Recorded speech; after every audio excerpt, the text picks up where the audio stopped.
Sa mga nakalipas na phone recommendation ko, lagi kong sinasabi na itong iQOO Z9 ang new best valued phone ko pagdating sa China room phones ngayong 2024. Sa presyo kasing 13,000 pesos, meron tong Snapdragon 7 Gen 3, 144Hz AMOLED display, smooth UI, solid camera, at kung ano-ano pa na pag-uusapan natin sa video na to. Kaya napaka no-brainer kung hindi natin kaparagoy i-check tong device na to. Kaya kung nakaipon ka na at interesado ka sa mga China room phones, tara, pag-usapan natin itong phone na to. Skip na muna natin ang unboxing at simulan natin kaparakoy sa design ng phone na to. Unang-una ko nagustuhan dito mga kaparakoy ay yung pagiging minimal looking ng design nito.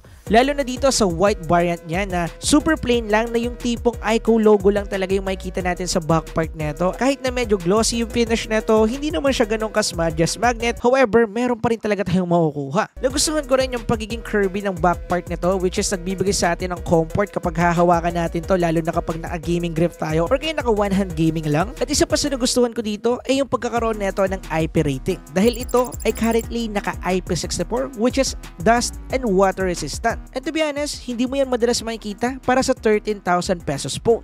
Anyway, move na tayo sa part niyan at pag-usapan natin yung isa pang bentahe ng device ito, which is yung kanyang display. Pagdating kasi sa display nito, meron tong 6.78-inch, 144Hz AMOLED display na merong Ultra HD resolution quality. At pagdating sa video output at color reproduction nito, hindi ka mabibite dahil mas deep yung pagka-dark ng mga dark colors dito at mas bright naman yung mga brighten colors. And syempre, mas detailed at mas maganda tingnan yung display natin dahil mas mataas ang contrast ratio nito. However, may pula pa rin naman kapare ko yung display neto dahil pagdating sa chin neto, makikita natin na hindi pa masyadong symmetrical or hindi pa ganap na symmetrical bezel kapare ko itong phone na to. Dahil medyo makapal ng millimeter lang naman kapare ko yung ating chin pagdating dito. But for the price, hindi na natin kinakailangan pang ireklamo yung part na to. Pero sad to say, yung bug na naranasan natin sa iQOO Z9 Turbo ay nandito rin sa iQOO Z9, which is yung kanyang 144Hz. Yes mga kapare ko, yung 144Hz neto, same sa iQOO Z9 Turbo na na-review natin, hindi din siya nagre-reflect kahit sa mismong homepage kaparakoy ng phone natin. Ibig sabihin sa pinaka main interface ito, dapat lalabas yan kahit hindi sa application, pero sana lalabas yan kaparakoy once nag-navigate tayo sa mismong phone. So yeah, nagre-reflect pa rin siya ng 120,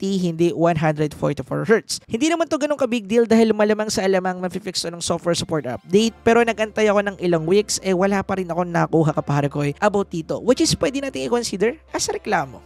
And speaking of reklamo, feeling ko hindi ka rin magre-reklamo sa battery neto dahil naka 6,000 mAh of battery to at meron tong 80 watts fast charging capability support. At pagdating sa battery performance neto, nakadepende lang talaga sa paggamit mo kapare ko. Matatawid ka naman niya sa isang buong araw na paggamit neto nang hindi mo tinatouch yung charger mo o kaya power bank. Pero as I said, nakadepende yan sa paggamit mo. Kung gaming yung gagawin mo dito isang buong araw, kaya ka naman niya itawid sa isang buong araw na paggamit neto. Pero syempre, may interval pa rin yun or pahinga. Pero kung tuloy-tuloy, for sure, gagamit ka ng charger at the end of the day. At kahit sa mga common usage, kung gagamitin mo to sa office or school, mapapacharge ka pa rin naman, depende na lang kung lagi kang naka-mobile data. Pagdating naman sa kanyang charging speed, pretty good din.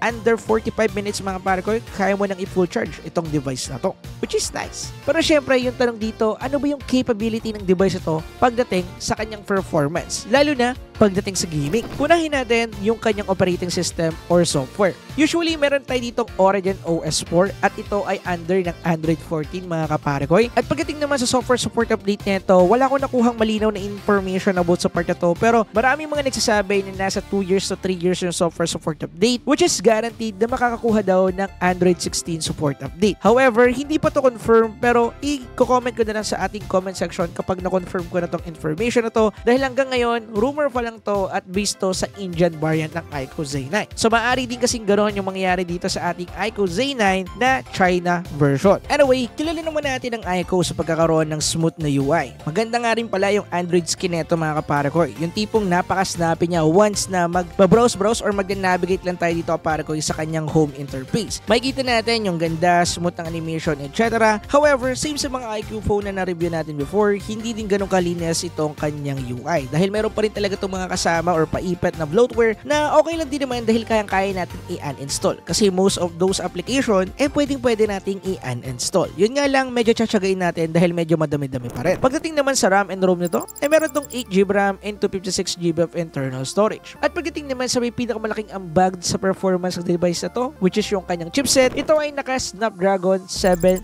Gen 3. Isang mid-range to higher mid-range phone kapare ko na chipset yung ginamit dito. At napatunayan nyo naman yan dahil nakakuha tayo ng 800,000 plus and 2 to benchmark score. At para sa presyo nito, not bad yun kapare ko. Pero syempre, kagaya lagi na sinasabi ko, mas maganda at mapapatunayan natin yung performance nito kung iti-testing talaga natin siya sa actual gaming. Kaya ngayon, isunod natin yung kanyang gaming test. Nga pala mga kapare ko, naka-turn on yung monster mode nito sa lahat ng mga game na iti-testing natin sa device ito. Para makita natin yung pinaka-actual performance nito pagdating dito sa mga game na iti-testing natin. Anyway, tara, simulan natin. Unahin natin sa Mobile Legends. Pagdating dito, hindi pa ganun ka-supported yung mga settings which is yung ultra frame rate nito. So, nasa super frame rate din tayo pero meron tayong ultra graphics. Pero sa tingin ko, sa mga susunod na update, mabibigyan tayo dito ng ultra frame rate. At pagdating sa gameplay na to, dahil nga naka super frame rate lang tayo dito, ay yung FPS natin ay nagbi-maintain lang sa 90 FPS. Pero bumababa pa rin to sa 80 FPS, 85 mga ganyan. Nagbi-maintain siya sa 80 to 90 FPS at ang pinaka-average FPS na nakuha ko dito ay around 80 to 84 FPS. Pero yeah, pagdating sa kanya, stable naman siya sa part na to, hindi naman siya bumaba below 60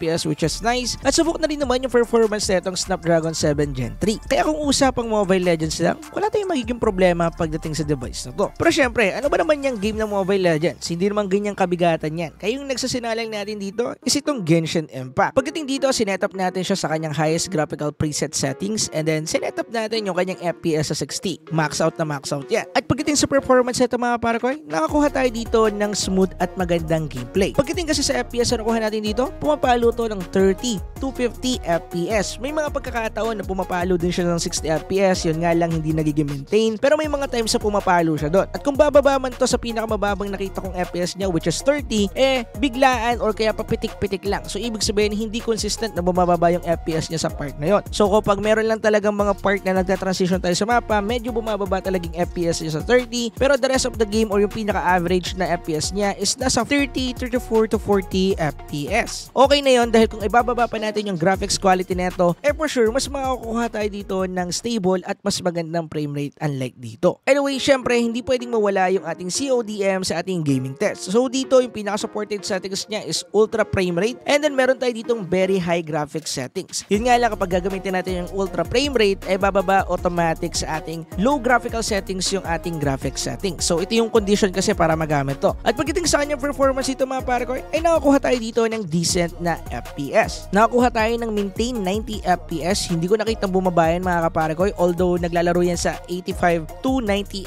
FPS pero syempre natural na yun na nasa 90 FPS pagdating sa kanyang gameplay. Wala ka rin makakuha ditong delay although meron talagang mga part na kapag pasmado yung kamay mo medyo mahihirapan mag-response yung screen. Ganun kasi na-experience ko dahil medyo pasmado yung kamay ko mga kaparakoy. But just I said, pagdating sa performance nito dito sa CODM wala tayong magiging problema pagdating dito. At pagdating naman sa thermal nito mga kaparakoy decent din yung nakuha natin. Nga pala, nag-testing ako dito sa environment na merong 27 to 29 degrees Celsius na temperature dito sa kwarto. And after natin maglaro ng isang buong laro sa MLBB, nakakuha tayo dito ng 37 to 38 degrees Celsius sa temperature. And then after naman ng almost 30 minutes sa paglalaro sa Genshin Impact, ay nakakuha lang tayo dito ng 39 to 41 degree Celsius. At pagdating naman sa CODM, wala tayong magiging problema dahil nakakuha lang tayo dito ng 38 degree Celsius. Okay, ngayon move na tayo pagdating sa gaming capability at ngayon pag-usapan natin ang isa pang interesting pagdating sa phone na to which is yung kanyang camera.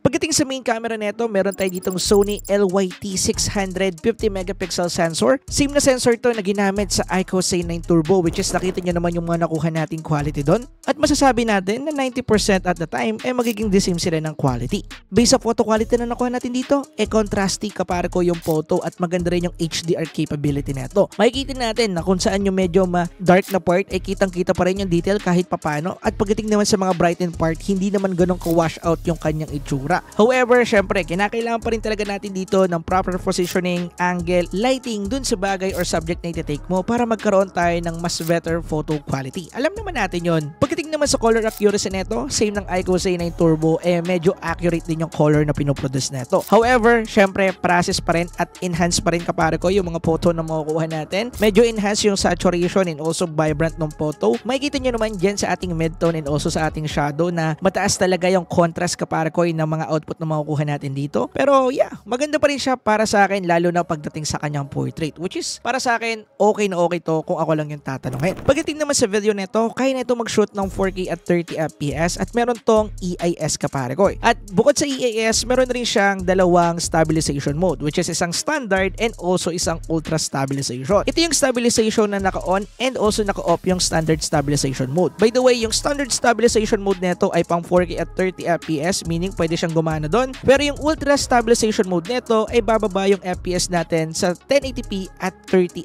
FPS at merong medyo malaking crop pagdating sa video. Pero para sa akin, okay na to. Pagdating naman sa selfie camera nito mga parakoy, meron tayo ditong 16 megapixel sensor, and then pagdating sa output nito mga parakoy, is a pretty average and normal iQOO devices lang din yung output. So hindi siya ganun kagandahan at hindi din siya ganun kapangitan, sakto lang. Okay yung kanyang high dynamic range and contrast din kaparakoy yung ating mismong photo. Minsan may mga part na super tapang talaga ng enhancement nila pagdating sa contrast to the point na super dark na kaparakoy ng photo. Pero pagdating dito, for the price, hindi na natin kinakailangan pang magreklamo. So mga kaparakoy, ito yung full review natin about dito sa iQOO Z9. Kung meron kayong mga tanong or kaya meron kayong mga gustong idagdag or i-clarify about sa video na hindi nyo masyadong na-gets, pwede natin pag-usapan yan sa comment section, kaya i-comment lang ninyo. At para sa final verdict and also conclusion ko about sa po na to, for the price, yes na yes naman, marirecommend ko talaga to pagdating sa kanyang presyo and also specification. Pero lagi nyo tatandaan, ito ay isang China ROM. Ibig sabihin, wala tayong makukuhang local warranty once sa binili natin to kay Lazada or Shopee. By the way, ilalagay ko nga pala yung link na pinagbilhan ko ng device ito dyan sa description. I-check lang ninyo mga kaparagoy. May physical stores na nga rin pala tayong ilalagay dyan sa description down below. Anyway, kung naghahanap kayo ng mga phone recommendation ngayon taon, pwede nyo panoodin itong video sa kaliwa. At kung gusto nyo naman makita yung upgraded version ng iQOO Z9 na mayroong magandang gaming capability at magandang mga AI features, pwede nyo i-click naman itong video sa kanan. Anyway, yun lang. Maraming salamat sa panonood. Peace!